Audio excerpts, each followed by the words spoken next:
श्री राम उत्सव की हार्दिक शुभकामनाएं। प्रभु श्री राम की नगरी अयोध्या में हमारे प्रभु का भव्य मंदिर बनकर तैयार हो चुका है। आज हम सब आपको अयोध्या नगरी में विवाद से लेकर विध्वंस तक, निर्माण से उद्घाटन तक श्री राम जन्मभूमि अयोध्या के करीब 500 वर्षों के बारे में बताएंगे। श्री राम जन्मभूमि अयोध्या देश के सबसे लंबे चलने वाले केस में से एक है। इसका इतिहास बेहद पुराना है। 1528 से लेकर 2023 तक पूरे के पूरे 495 वर्षों में कई मोड़ आए, जिसमें से 9 नवंबर 2019 का दिन बेहद खास रहा, जब 5 जजों की संवैधानिक बेंच ने एक ऐतिहासिक फैसला सुनाया। 1528 मुगल बादशाह बाबर के सिपह सलार मीर बाकी ने विवादित स्थान पर मस्जिद का निर्माण कराया। इस स्थान को लेकर हिंदू समुदाय के लोगों द्वारा यह दावा किया गया कि यहाँ भगवान श्री राम की जन्मभूमि है और यहाँ एक प्राचीन मंदिर भी था। हिंदू पक्ष के लोगों ने मस्जिद में बने 3 गुंबदों में से एक गुंबद के नीचे भगवान राम का जन्म स्थान बताया। 1853 से 1949 श्री राम जन्मभूमि पर जहाँ मस्जिद का निर्माण कराया गया, वहाँ के आसपास के स्थानों पर पहली बार 1853 में दंगे हुए और इसके बाद 1800 साल जब अंग्रेजी प्रशासन ने विवादित स्थान के पास बाड़ लगा दी और मुसलमानों को ढांचे के अंदर वही हिंदुओं को बाहर चबूतरे के पास पूजा करने की इजाजत दे दी। 1949 अयोध्या श्री राम की जन्मभूमि का असली विवाद 23 सितंबर 1949 को तब हुआ जब मस्जिद में भगवान राम की मूर्तियां मिली। इसे लेकर हिंदू समुदाय के लोग कहने लगे यहाँ पे साक्षात भगवान राम प्रकट हुए हैं।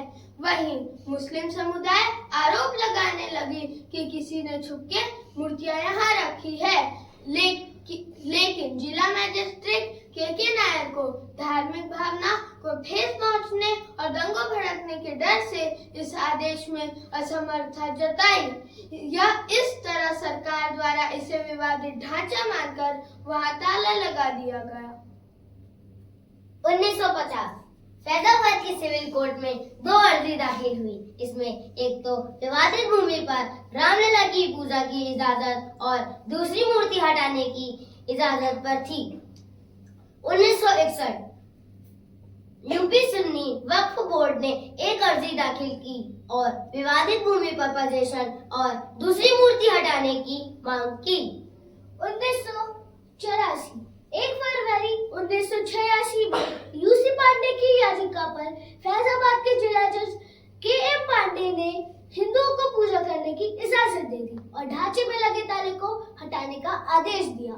1992 यह दंगा ऐतिहासिक रहा। 6 दिसंबर 1992 को वीएचपी और शिवसेना समेत कई हिंदू संगठन के लाखों कार्यकर्ताओं ने विवादित ढांचे को गिरा दिया। इससे देश भर में सांप्रदायिक दंगे हुए और हजारों की तादाद में लोग मारे गए। 2002 गोधरा ट्रेन हिंदू कार्यकर्ताओं को लेकर जा रही थी, उसमें आग लगा दी गई और करीबन 58 लोग मारे गए। इसे लेकर गुजरात में भी दंगे की आग भड़क गई और 2000 से भी ज्यादा लोग इस दंगे में मारे गए। 2010 इलाहाबाद हाई कोर्ट के फैसले पर विवादित भूमि को सुन्नी वक्फ बोर्ड, रामलला विराजमान और निर्मोही अखाड़ा के बीच 3 बराबर हिस्सों में बांटने का आदेश दिया। 2011 इलाहाबाद हाई कोर्ट के फैसले पर सुप्रीम कोर्ट ने रोक लगा दी। 2017 सुप्रीम कोर्ट ने आउट ऑफ कोर्ट सेटलमेंट का आह्वान किया और भाजपा के कई नेताओं पर आपराधिक साजिश आरोप बहाल किए गए। 2019 8 मार्च 2019 को सुप्रीम कोर्ट ने मामले को मध्यस्थता के लिए भेजा और 8 सप्ताह के भीतर कार्यवाही को खत्म करने के आदेश दिए। इसके बाद 1 अगस्त को मध्यस्थता पैनल ने रिपोर्ट पेश की और 2 अगस्त को मध्यस्थता पैनल मामले में समाधान निकालने में कामयाब नहीं रहे। इस बीच सुप्रीम कोर्ट में अयोध्या मामले को लेकर प्रतिदिन सुनवाई होने लगी और 16 अगस्त 2019 को सुनवाई पूरी होने के बाद फैसला सुरक्षित रह गया। 2019 9 नवंबर सुप्रीम कोर्ट के 5 जजों के बेंच ने श्री राम के जन्मभूमि के पक्ष पर अपना फैसला सुनाया वहीं 2.77 एकड़ विवादित भूमि हिंदू पक्ष को मिली और मस्जिद के अलग से 5 एकड़ भूमि मुस्लिम पक्ष को मुहैया कराने का आदेश दिया गया। 25 मार्च 2020 पूरे 28 साल बाद रामलला टैंक से निकलकर फाइबर मंदिर में शिफ्ट हुए और इसके बाद 5 अगस्त को भूमि पूजन किया गया। 2023 अब एक बार फिर से श्री राम जन्मभूमि अयोध्या में रामलला का भव्य मंदिर बनकर तैयार हो चुका है। 22 जनवरी 2024 को इसका अभिषेक होगा। इस तरह सालों साल चलने वाली इस विवाद का अंत होगा और रामलला की पूजा आराधना की जाएगी। जय श्री राम।